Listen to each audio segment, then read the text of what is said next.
Ryan stood at the front of the classroom, the undisputed center of gravity. His desk was a monument to academic perfection, littered with gold stars and flawless test papers that teachers held up as the standard for everyone else to follow. He moved with a practiced grace, always knowing exactly when to raise his hand and exactly what the instructor wanted to hear. But the perfection was a facade, a carefully maintained shield. Whenever a group project was announced, the rhythm of his life shifted. He did not look for friends or equals. He scanned the room with cold, clinical precision, seeking out the quietest, most diligent students, those who worked in the shadows and rarely asked for recognition. He watched them from across the rows, tracking their habits, their focus, and their reliability. He needed engines for his own ambition, and he knew exactly how to find them. As the teacher began to outline the next assignment, Ryan turned his gaze toward the back of the room. He had already made his choice. He stood up, adjusted his posture, and began the walk toward the back row. Sam sat in the final row, hunched over a notebook overflowing with intricate diagrams and precise mathematical sequences. He did not look up when footsteps approached, his focus entirely locked on the page. Ryan stopped at the edge of the desk, his shadow falling across the calculations. He waited, letting the silence stretch, until Sam finally noticed him and blinked in surprise. Ryan offered a practiced, encouraging smile, the kind that made teachers nod in approval. He spoke softly, framing the request as a favor to the class, a chance for them to combine their strengths. Sam looked at the gold stars on Ryan's desk, then back at his own cluttered notes. A flush of color rose to his cheeks. He nodded eagerly, his hands trembling slightly as he cleared a space for Ryan to sit. He felt honored to be chosen by the class leader. Ryan pulled up a chair, his movements efficient and controlled. He immediately began outlining the project requirements, watching Sam's eyes light up. The library became their sanctuary for the next 3 weeks. As soon as the final bell rang, they retreated to a secluded table, buried under stacks of manuals and loose wires. Sam lived in the details. He spent hours hunched over the workbench, soldering circuits until his fingertips were raw and his hands were permanently stained with ink. He forgot to eat. His focus narrowed to the flickering light of the testing equipment and the complex data streams he had to reconcile. Across from him, Ryan maintained a different kind of discipline. He spent his time drafting the final speech, refining every inflection and gesture. He stood before the library windows, watching his reflection, practicing his posture and the precise moment to pause for effect. When Sam finally looked up, exhausted and squinting against the dim light, he would see Ryan already rehearsing the delivery. The machine began to take shape, but the cost was uneven. Sam was burning his energy to build the foundation, while Ryan was polishing the surface. The auditorium air was thick, with the scent of floor wax and nervous energy. Rows of students sat in hushed anticipation, their eyes fixed on the stage where the final projects were being presented. Sam walked onto the platform, his shoulders hunched under the weight of the heavy project board. He moved with a quiet, practiced caution, ensuring every connection remained intact. Ryan followed a few paces behind, his head held high, scanning the room for the judges. He held the microphone with a loose, confident grip. When they reached the center, Sam set the board down and flipped the primary switch. The machine hummed to life instantly. A series of lights flickered in perfect sequence, and the mechanical arm began its task, moving with a precision that drew a collective gasp from the front row. The judges leaned forward, their pens hovering over scorecards, watching the gears mesh without a single stutter. Every calculation Sam had labored over was now manifesting in smooth, rhythmic motion. The room fell into a heavy, expectant silence as the machine finished its cycle.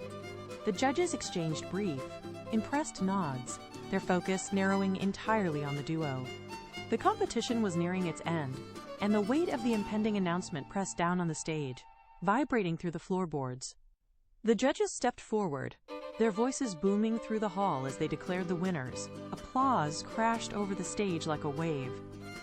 Ryan moved first. He reached out, his fingers locking around the base of the trophy, pulling it firmly into his chest. As Sam stepped forward to share the moment, Ryan pivoted. He shifted his weight, planting his feet to create a barrier, effectively blocking Sam from the microphone. Sam hesitated, his hand hovering in the air, but Ryan did not look back. He leaned into the microphone, his voice steady and amplified. "I built this from scratch," Ryan announced to the room. Every calculation and every component was my own design. The words hung in the air, sharp and cold. Sam froze. He looked at the trophy, then at the back of Ryan's head. He slowly stepped back, retreating into the dark space behind the stage curtains. His hands trembled as he gripped his notebook, his knuckles white. The following week, the hallways hummed with praise. Teachers stopped Ryan to offer nods of approval, and classmates whispered about his brilliance. He walked with his head held high, collecting the accolades like currency. But the moment he turned the key to his own room, the atmosphere shifted. The silence was not peaceful. It was dense, pressing against his ears. He set the trophy on his shelf, expecting it to anchor his success, but the light hit the surface and cast a long, distorted shadow across the wall. He sat on the edge of his bed, staring at the gold finish. It felt cold. He tried to read, but his eyes kept drifting back to the object. Every time he looked at it, the image of Sam stepping back into the shadows returned. The trophy no longer represented a victory. It sat there, heavy and motionless, dominating the room. He turned off the lamp, hoping the darkness would hide it, but the weight remained. He lay awake, listening to the house settle, feeling the space around him shrink. The prize had become a physical anchor. The classroom was stagnant, the air thick, with the drone of a lecture on ethics and collaboration. The teacher stood at the front, gesturing toward the board. "Success is never a solo act," she said, her voice cutting through the hum of the room. "It is built on the foundation of those who stand beside you." Ryan looked down at his desk, his fingers tracing the deep, worn grooves of the wood grain.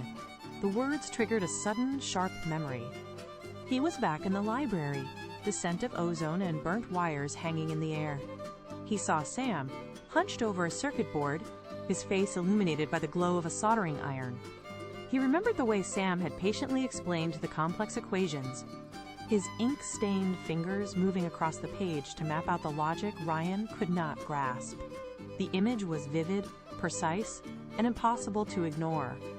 Ryan shifted in his seat, the wood of the chair digging into his back. He looked up at the teacher, then back at his own hands, which had done nothing but hold a microphone. The reality of the theft settled in his chest. He realized that the foundation of his success was the quiet, diligent labor of the person he had pushed into the shadows. The next morning, the classroom was unnaturally quiet. Students were hunched over their notebooks, the sound of scratching pens filling the space. Ryan stood up. His chair scraped against the floor, a harsh, jagged sound that cut through the silence. Every head in the room turned toward him. He walked to the front of the room, his face drained of color. He stopped near the teacher's desk, took a breath, and looked out at the rows of faces. "I need to correct the record," he said. His voice was steady, projecting to the back wall. "The project was a partnership. Sam did the heavy lifting, and I failed to acknowledge him." A ripple of murmurs moved through the room. Ryan did not look at the teacher. He turned and walked down the center aisle, his boots clicking rhythmically against the tiles.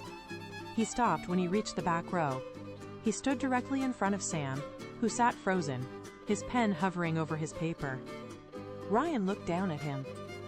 "I was wrong to take the credit," Ryan said, his voice clear. He extended his hand, palm open, waiting in the stillness. Sam stared at the hand offered to him, his gaze flicking from Ryan's face to the outstretched palm. He hesitated, the silence in the room stretching until it felt brittle. Then, Sam stood up. He reached out and gripped Ryan's hand. A small, genuine smile broke across his face, softening the harsh lines of the morning's confrontation. The teacher stepped forward, her hands coming together in a slow, rhythmic clap. The rest of the class followed, the sound of applause filling the room, not for the science project, but for the act of honesty. Ryan let go of Sam's hand and walked back to his own desk. He sat down, the wood beneath him feeling solid and real. He looked at the trophy on his shelf, catching the light from the window. It was just plastic, a hollow object that had once felt like a burden. Now it was nothing more than a reminder of a lesson learned. He felt a strange, sudden lightness in his chest, as if a weight he had been carrying for weeks had finally been set down. He pulled his notebook toward him, opened it to a blank page, and picked up his pen. The respect he had earned back was the only thing that mattered. He looked across the room, caught Sam's eye, and nodded. The room settled back into the quiet hum of work, but for the first time the air felt clear.